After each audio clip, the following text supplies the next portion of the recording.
Welcome to the Grumpy Strategists. This is episode 14.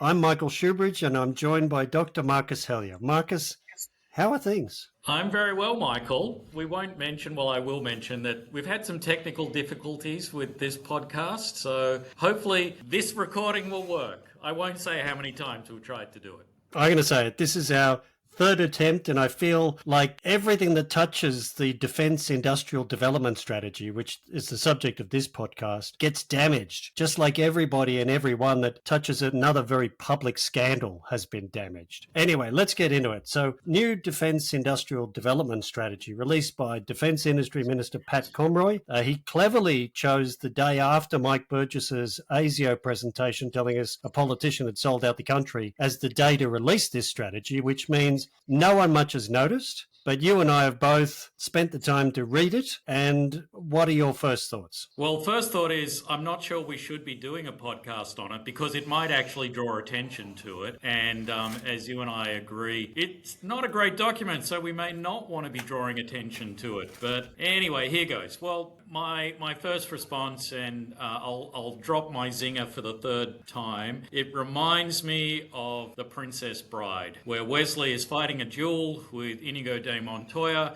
who demands to know who Wesley is, and he refuses to say, and he basically says, get used to disappointment.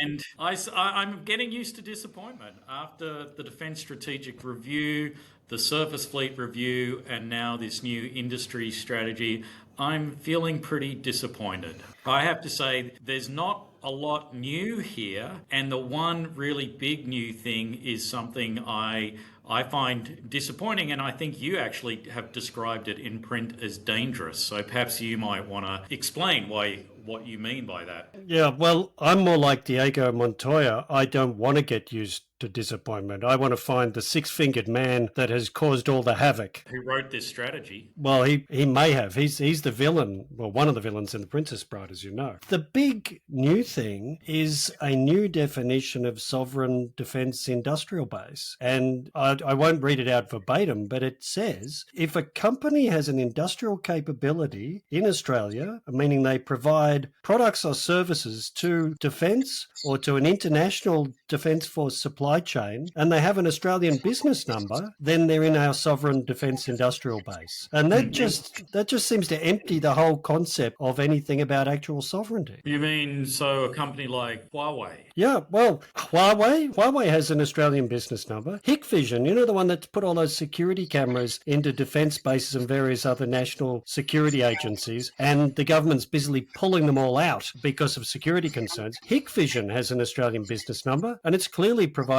products or services used by defence. So it's now part of the sovereign industrial debate. What about DJI drones? So that company that Defence said, we can't use your drones anymore because of security issues. I suspect they might have an ABN. Well, I suppose the positive way of looking at this new definition is suddenly we've got an enormous sovereign defence industrial base that includes most of the Chinese companies we previously had concerns about. So if you're an Australian company that's 100% Australian owned with lots of highly trained engineers here who are located here, very responsive to the Australian Defence Force, and indeed the Australian Defence Force may be your only customer and therefore the only customer whose needs you have to satisfy, you're not really special. Sorry, I heard you say a lot of stuff that wasn't really relevant to this definition about a company headquartered here with lots of employees doing work directly for the military, but that's not important for whether you're in the sovereign defence industrial base or not. Does the company you're referring to have an Australian business number and provide products or services that could potentially be used by defence?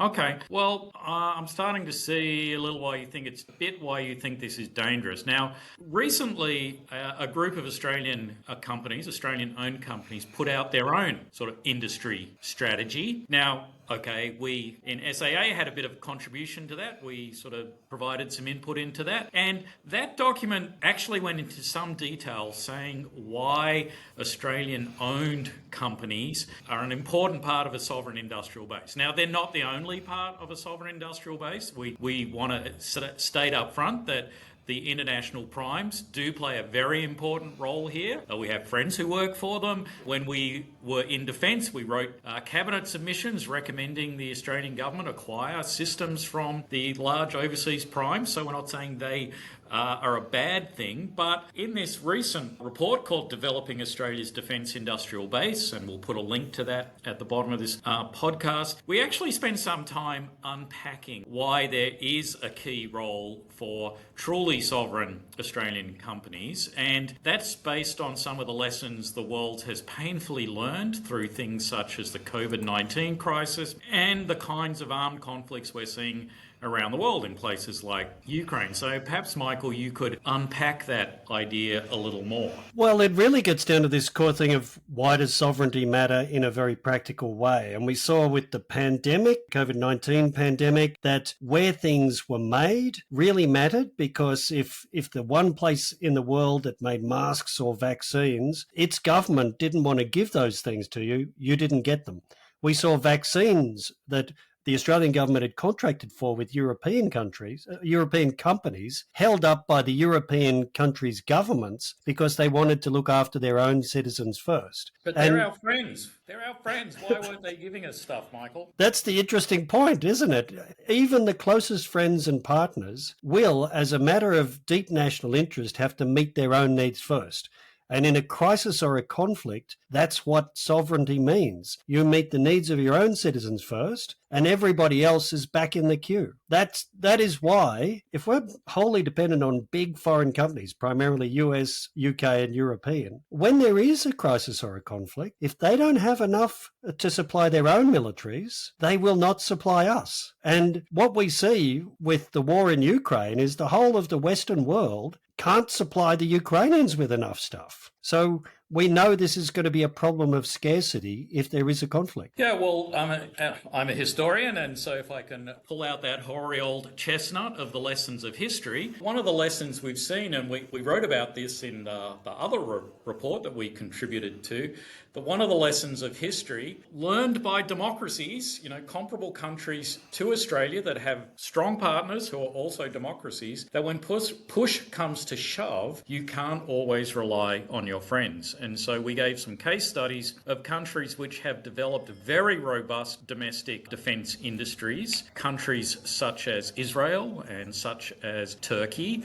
that actually experienced this in real life, that their friends turned off the tap in a moment of crisis, and other countries such as Sweden and South Korea actually didn't want to learn that, have that experience, and so they proactively developed very strong domestic industrial bases. And so in some ways, I think Australia is now the exception in that we say you don't actually need to have a locally owned sovereign industrial base. I mean, every other comparable nation in the world is saying you do. And I think we have uniquely removed the last policy approach that said actually our industrial base was important with this new definition in this new strategy. And we've chosen uniquely the wrong time because the US has put out its own defense industrial base strategy. They put it out in January. It bluntly says that the American industrial base has frayed and degraded after the end of the Cold War. They now cannot be confident they can meet their own needs in conflict. They need to reinvest and they need to focus on new entrants to the defense sector and medium and small industries. And it is urgent. They say they need comprehensive, immediate, urgent action to rectify the fact that America can't support itself in a time of conflict. And this is the moment we've chosen to double down on America supporting us and us doing even less for ourselves. That's the big disconnect here.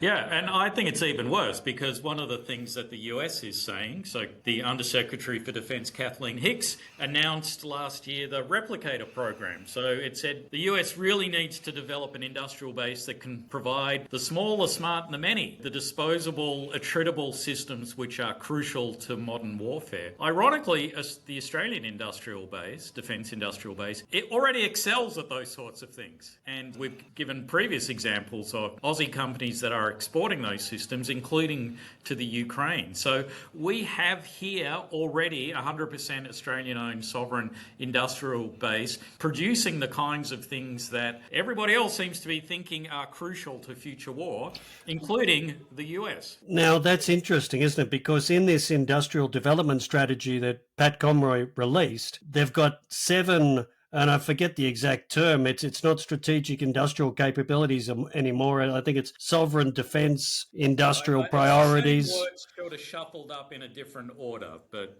we've had the SICs, the PICs, the SICPs, and we've moved on to the latest thing. But just take all those previous words and reshuffle them. And So the current form of the acronym for sovereign industry priorities now includes one, which is about autonomy and autonomous systems. But when you look at it, it's deeply disappointing, and it doesn't seem to notice that all these Australian companies are already producing autonomous systems. In fact, the only reference it's got to anything happening anytime soon is stuff defence is already doing, which is Ghost Shark, the Anduril thing, Ghost Bat, the Boeing thing. I think that's it. Well, I think defence industry strategies mirror defence capability strategies. And so defence's happy place is, of course, the huge, exquisite projects. So the mega projects that take years to design, years to build, will stay in service for generations, cost billions of dollars, and of course, which means we can only acquire very small numbers of them. That's defence's happy capability place, and of course, their industry strategy mirrors that, because those huge, exquisite systems can really only be designed and delivered by primes. So, of course, your industry strategy looks like something that is about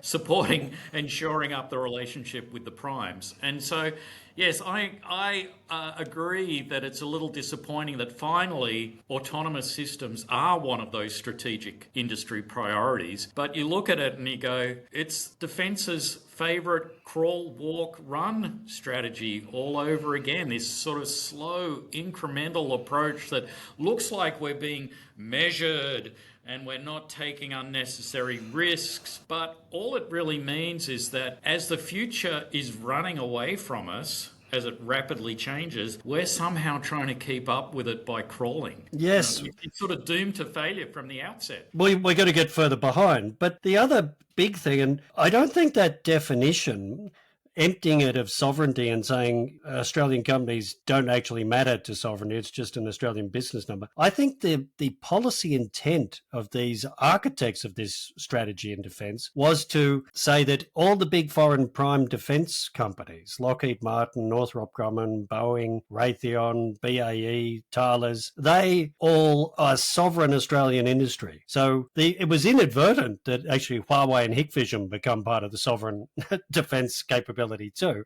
But the whole intent was to say, we now don't have to worry about spending all of the defence budget on these big foreign primes. It's all sovereign to us. Northrop Grumman is as sovereign as Beaker Cheese and Vegemite. Well, hang on, didn't Vegemite get sold overseas? It got bought back by Beaker Cheese because Beaker Cheese thought it would be important to have that iconic product in Australian ownership. Mm-hmm. We lost Ugg boots, though, I think.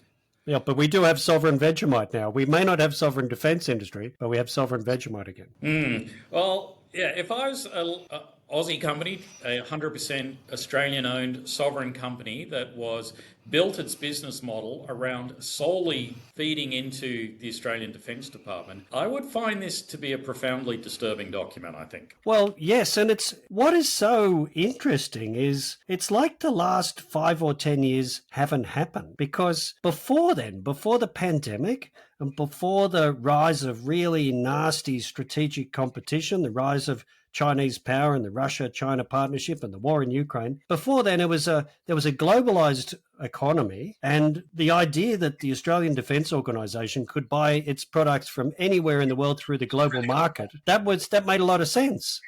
But this has all changed since then. Nothing in the policy seems to have noticed what's been happening in the world for the last 10 years. It's just business as usual, turn the handle, by the big platforms in small numbers from the big primes. And any look-in for Australian companies is as subcontractors or sub-subcontractors to the big primes. Well, it's funny you should use the term business as usual, Michael, because when I look at this strategy, it really just looks like a description of Defence's current business as usual. And in fact, a lot of the outcomes or the things that this is meant to do simply mirror the sorts of things that Defence has been attempting to do for decades. And it'd be interesting to compare the recommendations of this report or the measures, I forget the term of art that's being used, and say compare them back to the first principles review that was done early in the previous government's tenure, and they look remarkably similar, such as we need to make our acquisition processes more agile. We need to strip away process. We need to reform all of the documentation we use to run projects to make it easier for small companies to get involved. It's the same thing that's been going on year after year after year. But when you look at previously, Defence would come up in front of Senate estimates and in its annual report and its reports to ministers say, all of those recommendations of the first principles review, tick, tick, tick, tick, tick, tick, tick, we've put them all in place. We've implemented it. And yet here we are again saying all the same old things, saying we've still got to do all of these things. We've got to agilify. We've got to acceleratify. So if it hasn't happened over the last decade under the current leadership of Defence, why do we think it is going to happen now with this new restatement of the same things? I remember Dennis Richardson, the then Secretary of the Department of Defence. He led the First Principles Review Implementation Committee, and he had outrageous success, according to how he reported to the then minister. I think it was Linda Reynolds at the time. In fact, Linda Reynolds made a parliamentary statement congratulating Dennis Richardson on his outstanding implementation of all the changes and improvements from the First Principles Review, including agile procurement, including Defence becoming a smart buyer. So I was a bit surprised to find in the list of things that they're going to do with this new defence industry strategy that Defence needs to become a smart buyer and needs to streamline its procurement approach. But surely you're not saying we should be wary of Defence marking its own homework. Well, Defence cleverly, I think, and in a note of honesty, there wasn't a lot of honesty in this strategy, but they didn't actually call the things at the back recommendations. They didn't actually say what the outcomes would be. They talked about implementation actions. There were 39 implementation actions that Defence would take as a result of this strategy. And they are just all from various bureaucrats' to-do lists in their current job, just to slightly improve what they're already doing. And the other interesting thing is there's almost no connection with industry apart from promising to do a few more classified briefings and having some meeting of a bunch of prime CEOs and unionists with defence leaders. And that is not a recipe for agilification and outcomes. No, I mean, I'm sort of reminded of a term that we've used quite a bit in our writings, and that is the distinction between disruptive innovation and sustaining innovation. So sustaining innovation is the kind of stuff that all organisations do every day to make their business that little bit more efficient, that little bit more effective, that little slowly get a little better and better. And then there's disruptive innovation that comes along and blows your entire business model away. And successful businesses are actually terrible at disruptive innovation. They can be okay at sustaining innovation. And to me, I look at this and it's really that kind of sustaining innovation model. We're going to keep getting a little bit better. We're going to reduce tender times from 3 years down to 2.5 years or, whatever it is. It is not, while the world around us is being disrupted, fundamentally disrupted by the spread of innovative technologies, the democratization of innovative technologies that, allow people like the Houthis to kind of really set terms to the world and global trade. Defence is still in that kind of sustaining innovation space. case of if we just tweak it a bit, if we just turn the knob a little, we'll get that little bit faster. And I think it's a broken model, and this is just yet another example of a broken business model, desperately trying to stay relevant while the world passes it by. Well, the simple fact of this strategy is it's all bad news for actual Australian companies that thought that their product or service would be useful to the security of our country, because Defence is sending a big market signal that it's just going to mainline its budget to the big foreign defence primes that have operations here, and there is no reason that it can find to do anything else. But it's in such jarring contrast with the US, our big powerful ally, who apparently we're bolting ourselves into even more, with their own industrial strategy, which has urgency and really sees sovereign, as in US company, capacity and products as essential to reinforce and invest in. So we're completely out of step, and in a way that is dangerous.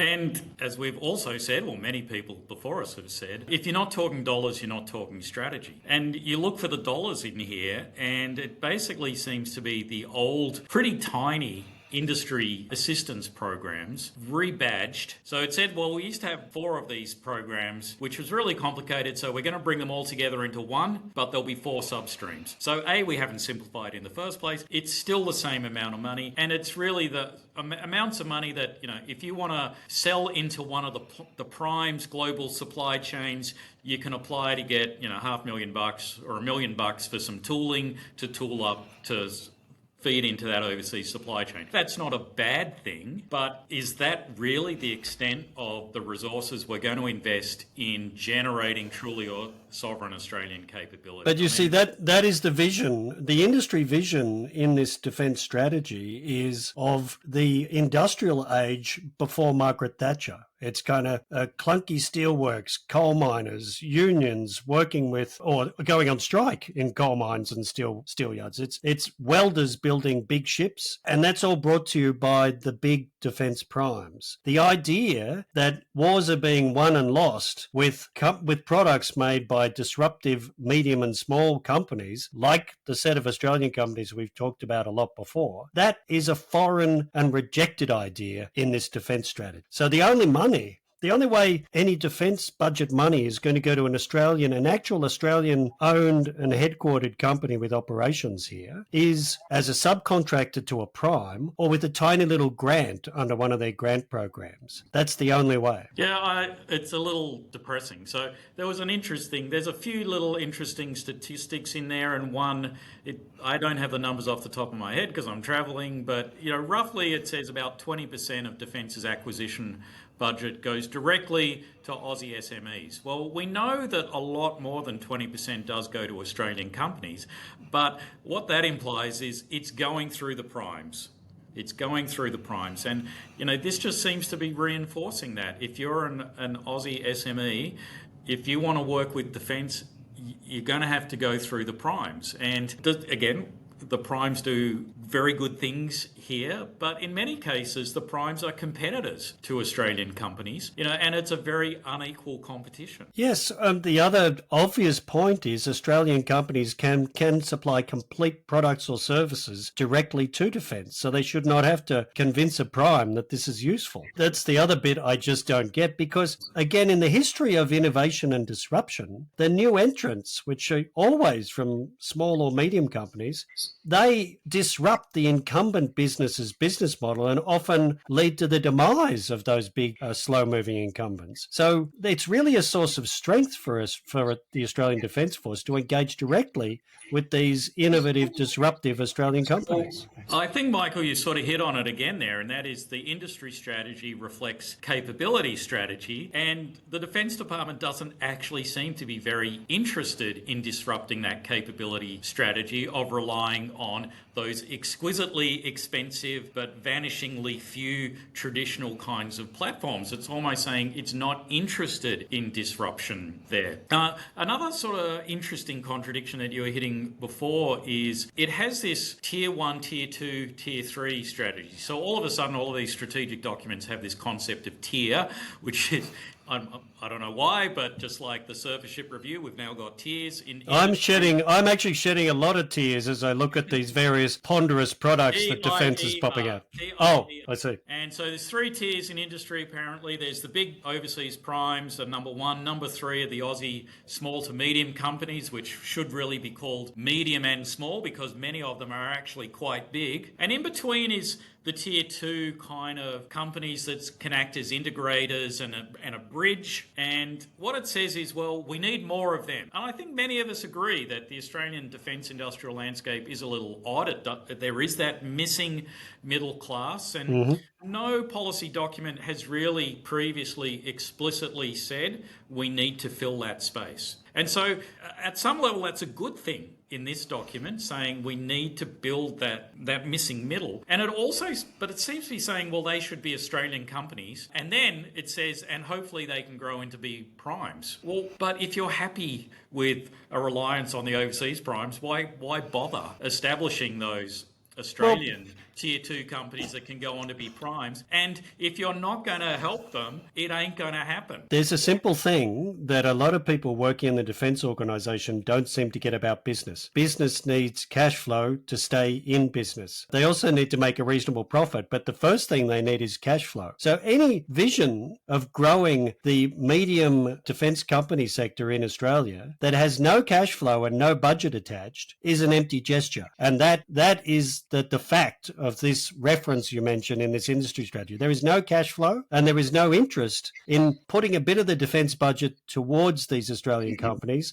and growing our ability to sustain our defence force in times of crisis or conflict. Yeah, and that cash flow issue is everything. I mean, I said there's not a lot of money here for these sovereign capabilities. Best way to develop sovereign industrial capability is to buy stuff from Australian companies. And a lot of people have been saying that the last sort of 2 years has been pretty dire for Australian defence industry because everything has been put on hold while we go through review after review after review. And I have to say that on social media recently, there's been a couple of quite disturbing announcements of Australian companies going to the wall, Australian defence companies going to the wall through lack of cash flow. And I'm not seeing that this strategy is going to turn that around.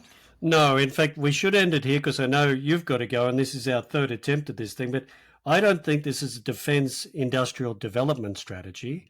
I think what you said is spot on. This is a defence industrial dismantlement strategy. And we are going to see more fine Australian companies with products and services that could really improve our military power, struggling financially and going out of business for as long as this absurd definition of sovereign that jars with the world we're living in is persisted in by the defence organisation. So great to talk to you, Marcus. Michael, I got to jump in an Uber. All right. See you around.